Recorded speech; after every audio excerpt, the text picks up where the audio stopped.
Muhtaram hamyurtlar, Toshkentdan Rossiyani Moskva, Nijniy Novgorod, Qozon, Novosibirsk, Krasnodar, Ufa, Perm va Sankt-Peterburg shaharlariga avtobuslar qatnovi yo'lga qo'yildi. Chiptalar, yo'lda yo'lovchiga kerak bo'ladigan hujjatlar, shuningdek reyslar bo'yicha barcha savollarga ekrandagi telefon raqamlarga qo'ng'iroq qilgan holda javob olishingiz mumkin. Eslatib o'tamiz, avtobuslar barcha qulayliklarga ega.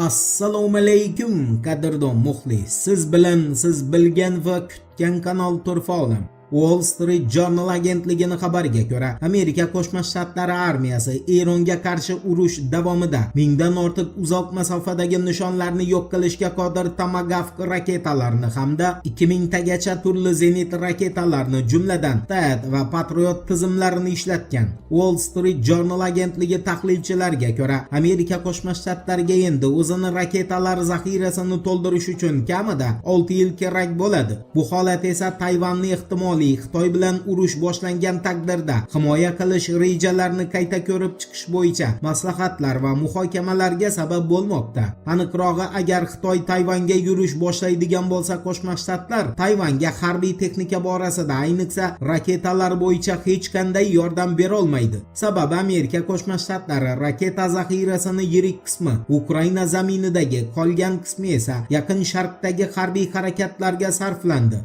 Times of Israel agentligining xabar berishicha, Isroil mudofaa vaziri Israel Katz 23 aprel kungi xavfsizlik bo'yicha vaziyatni baholash yig'ilishida Isroil Eronga qarshi harbiy harakatlarni qayta boshlashga tayyor ekanini va yangi oliy rahbar hamda Eronning energetika obyektlariga zarba berish uchun Qo'shma Shtatlardan yashil chiroq kutayotganini ma'lum qilgan.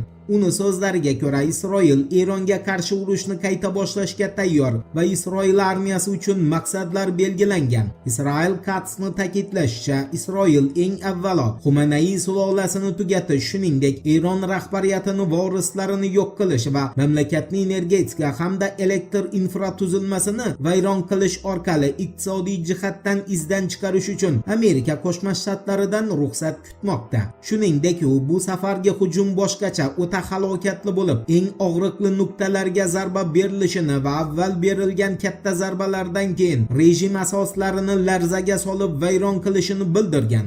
Ispaniyani El País gazetasining yozishiga ko'ra esa, Hormuz bo'g'ozidagi minalar Eronning ko'rinmas quroli sifatida dunyodagi eng qudratli harbiy dengiz kuchi hisoblangan Amerika Qo'shma Shtatlarini tiyib turmoqda. Eron dengiz minalariga tayanib, ularni aniqlash va zararsizlantirish juda qiyin hamda ko'p vaqt talab qilishini hisobga olgan holda jahonning eng muhim energetik yo'llaridan biri ishini izdan chiqara oldi va hatto eng kuchli harbiy dengiz flotlariga ham jiddiy muammolar tug'dirdi. Eslatib o'tamiz, Eronning Rossiyadagi elchisi Qozim Jaloliy Erta telekanaliga bergan eksklyuziv intervyusida Tehronning pozitsiyasini bayon qilgan. Uni so'zlariga ko'ra, Eron Amerika Qo'shma Shtatlari prezidenti bir vaqtlar yadroviy kelishuvlarni bekor qilgani va muzokaralar davomida 2 marta mamlakatga hujum qilganini yaxshi tushunadi va agar ular barchani aldashni davom ettirmoqchi bo'lsa, albatta Eron oxirigacha jang qiladi. Ammo agar ular o'zaro adolat tamoyillari asosida aniq va mustahkam kafolatlar bilan kelishish mumkin degan xulosaga kelsa, barqaror tinchlikni ta'minlash, Eron huquqlarini himoya qilish va yetkazilgan barcha zarar uchun tovon to'lashni qabul qilsa, Tehron faqat shunday shartlar asosida muzokara olib borishga tayyor ekanini e'lon qiladi. Bu degani Eron chekinmaydi va Amerika Qo'shma Shtatlari bilan Isroil Tehron manfaatlariga mos kelishuv taklif etmasa, u holda Eron kerak bo'lsa oxirgi tomchi qonigacha kurashni davom ettiradi degan gapdir.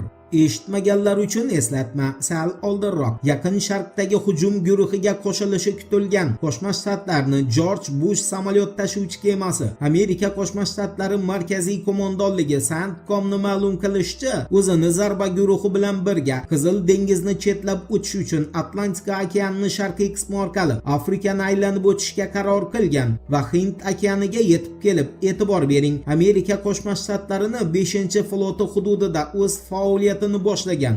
Bu degani George Bush samolyot tashuvchi kemasi va uni zarbdor guruhi boshlanishi taxmin qilinayotgan Qo'shma Shtatlarni Eronga qarshi yangi hujumlarga qo'shilmaydi degan gapdir. Aytgancha Donald Trump Oq uydagi muxbirlar bilan o'tkazilgan press konferensiyada Isroil va Livan o'rtasidagi o't ochishni to'xtatish rejimi yana 3 haftaga uzaytirilganini ma'lum qilgan. Trumpni qo'shimcha qilishicha, Amerika Qo'shma Shtatlari Eron bo'yicha o'z oldiga qo'ygan maqsadlarini 75% ga erishgan va Washington Tehron muzokara istagani uchungina harbiy harakatlarni to'xtatgan. Vaholanki Eron Qo'shma Shtatlardan hech qanday kelishuv so'ramaganini bildirgan edi. Voqealar va juni birgalikda kuzatamiz. Turfa-olam bilan qoling. Siz kutgan kerakli ma'lumotlar hali oldinda.